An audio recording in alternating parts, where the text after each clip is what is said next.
How you doing, ladies and gentlemen? I hope you guys are doing good. I hope you guys are doing great. And yeah, you're listening to the Apocalyptic Aftermath channel with your unholy host, Seth, aka Lucifer, or vice versa. So, hope you guys are doing good. Hope you guys are doing great. If it's your first time joining my channel, welcome.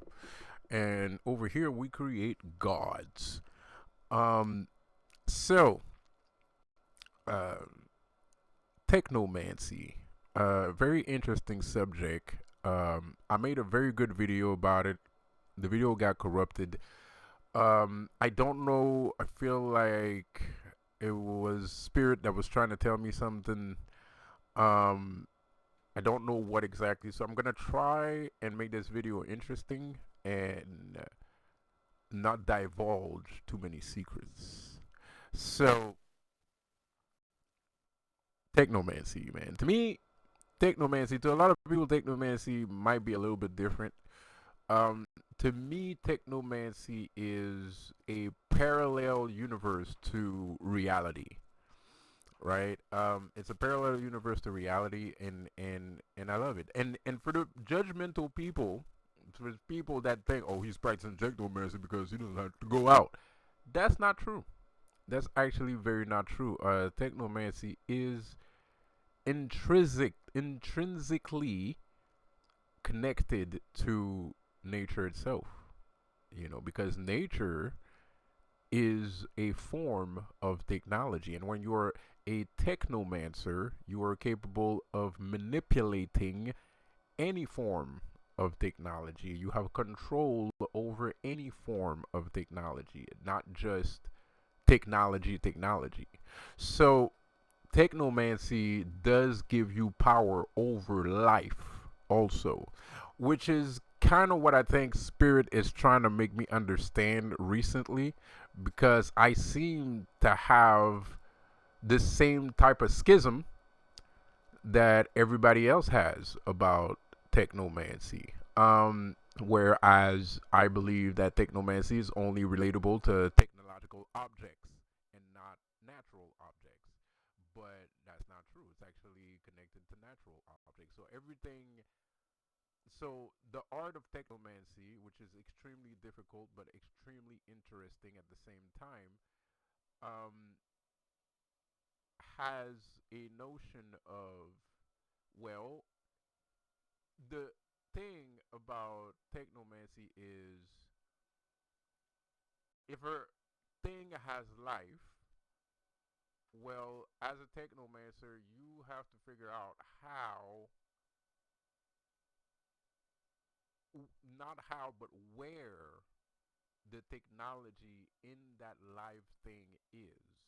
And then you can manipulate that, right?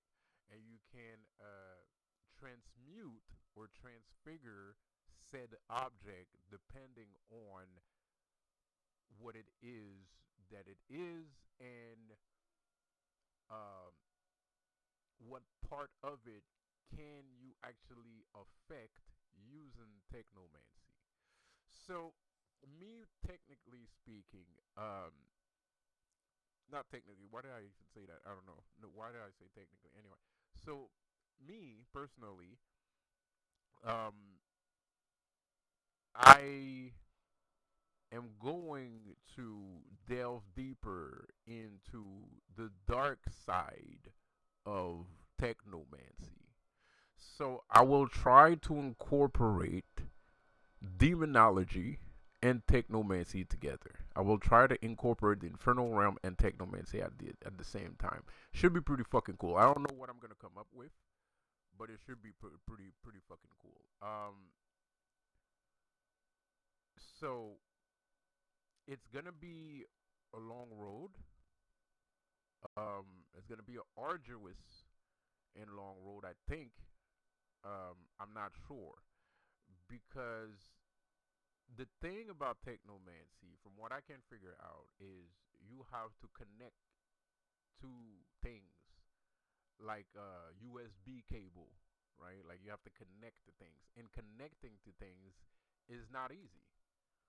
right? Connecting to things is not easy. It's a hard thing to do. You have to know how to connect to things, and then you have to concentrate, and then you have to connect to the thing for a certain amount of time, and then you got to build the energy, and then you have to leave your energy. You got to leave your essence, yada yada yada, blah blah blah. So there's a little bit of alchemy involved in technomancy, and there's a lot of actual real magic involved in technomancy.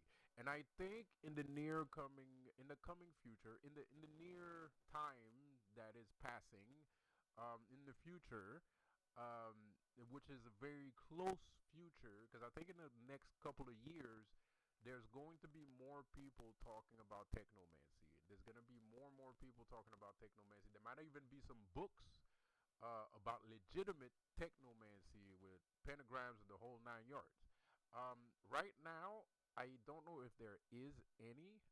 I'm currently researching the topic right now. Yes, I can do a little bit of technomancy, but I want to push this to the limit because if I understand what Spirit told me, like I said in my last video, Spirit told me that Technomancy is just as powerful as a Dark Hold book, from the movie the Doctor Strange and Multiverse of Madness.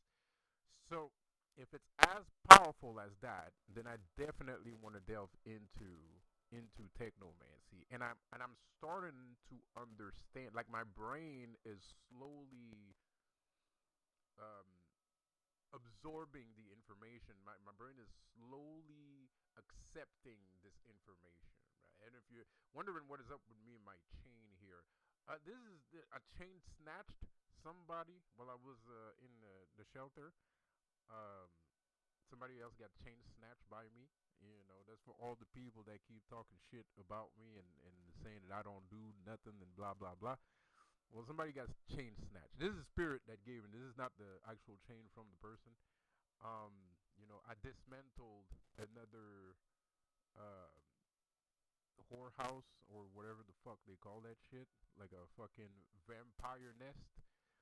You know, so apparently there was a vampire nest next to my next to the homeless shelter, and they started fucking with me, and I fucked with them back and won. So now I have this thing with me. Um, so yeah, uh, technomancy, incredible power, very interesting. Incredible power, very interesting. Can't wait to see more. Can't wait to see what I can actually do. I'm working on something. Um, the thing I'm working on right now might be a little bit more difficult. I'm trying to see if I can create some kind. Well, like I said, I'm not gonna say what I'm doing, but like I said, I want to mix demonology with technomancy. I want to do dark technomancy, right? I don't want to do light technomancy. I want to do dark technomancy. If there's any technomancers out there like me that practices light technomancy, please and if you want to comment, please do so. Please do so or make a video about it. Please do so or make a video about it because there's not a lot of videos about technomancy. So if you're a technomancer, you don't have to tell all your secrets. But if you if you have a lot of experience and and you really know what you're doing, please share with us a little bit of your know-how, a little bit of a synopsis of technomancy because I would really like that. I would really like to have a accurate introduction into technomancy, a beginner's guide to technomancy. Because my type of technomancy is a little bit more advanced, and it's because I'm proficient in other types of magic systems. So I might be able to do some powerful things, but I don't know the ins and outs, to be quite honest. I'm currently studying it. There's not a lot of content that you can study. There's a lot of theories. There's some videos out there that are good primers. I feel like some videos out there are good primers, more or less. Um, and such. But a lot of the content that's out here right now about technomancy is mostly related to, you know, building a relationship with the media content that you're providing, right? And that's fine. But to me, technomancy is a lot more powerful than that, and it's okay for you to use it that way. I have no issues with that. But it's just I'm aware that technomancy can do a lot more than that, and that's what's interesting to me. So if there are any technomancers out there that watch my last video, that listens to this video, and you feel like you want to put your 2 cents or you have a little bit more to say about it, make a video or comment on the comment section. I would like to talk about it. I think it's pretty interesting, and because like I said, I've seen the power of it, right? Like I've seen it, like I understand it. Like I did it on purpose because I always was interested in technomancy, but I never actually, you know, conducted a technomancy experiment until recently. I started doing technomancy when I got to the shelter because that's the only thing that there was to do. You know, so yeah, so it was kind of cool. Um, it was kind of cool. So, but I'm aware of how powerful it can be, and but having a good grasp on the basics is important too. And that's the thing. Is there any basics to technomancy in the first damn place? I don't know. Because it's relatively new. I mean, like it's a relatively new thing. Like it's been technomancy. Allegedly, technomancy has been around since the 17th or 18th century. So there's not a lot of content about it, and it's mostly fantastical stories that talk about it or mythological personas that represent technology, and that's pretty much it. Like so I don't know. If I get done, if I conduct all the experiments, if the things work like I expect them to work and everything, I'll write a book about it. I have a lot of books I need to write. So yeah, um, super excited, super stoked. I'm stoked for this. I'm ready for it. Let's do this shit. All right, so that's all I have to say for now. I'll see you guys on the next one. Have a good one.